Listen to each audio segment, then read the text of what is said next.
How's it going, everybody? I'm Lewis and we've got a new update from the Old School RuneScape team. This is for the Abyssal Bludgeon buff.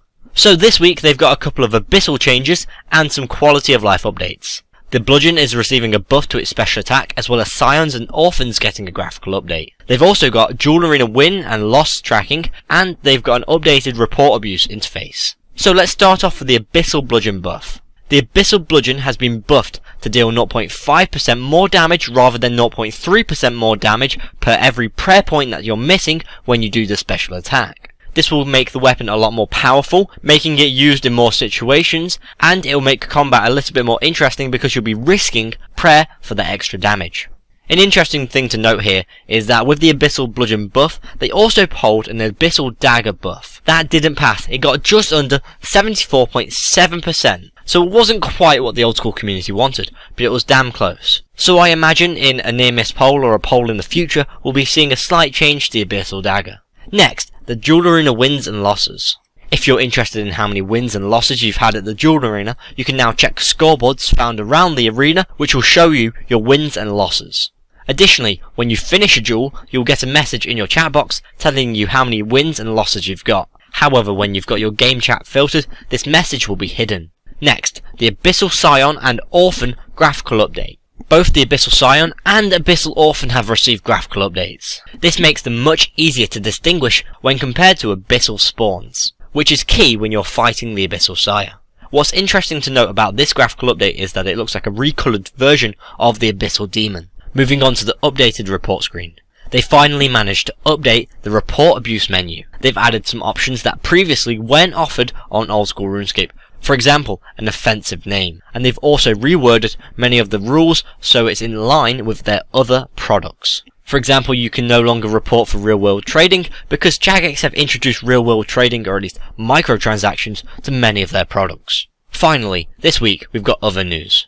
Starting off with other changes and quality of life updates. Nigel the Dead Man has been spotted lurking in the Lumbridge graveyard, and it's no longer possible to vote on polls through the website. This is part of a change that allows them to use more information about your account to restrict who can actually vote in polls. This was voted on ages ago by the community, however luckily it's still possible to view poll results through the website.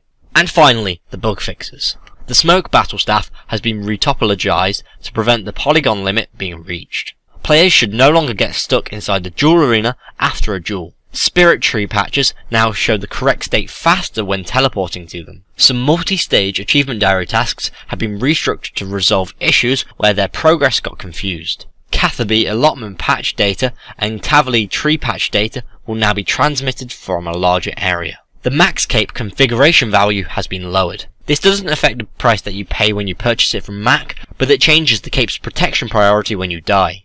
Various typos in quest journals have been corrected. The max HUD no longer changes the jawline of the male character. Building mode can now be activated more consistently while in your player own house. The Juvenates encountered in temple trekking are now immune to poison and venom to resolve bugs caused when they die to these effects.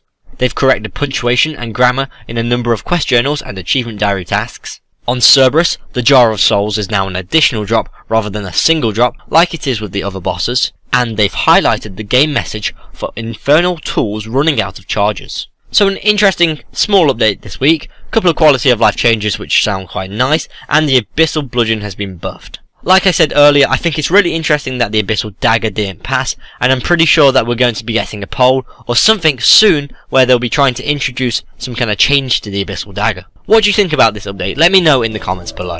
If you want to watch the latest Old School RuneScape developer blog, please click here for Content Poll 37. And if you want to watch the latest Old School RuneScape news post, please click here for server maintenance on the 21st of October. If you've enjoyed this video, please like and share, and if you want to keep up to date with the Old School RuneScape updates, devlogs and polls, please subscribe. I've been Lewis, thanks for watching, goodbye.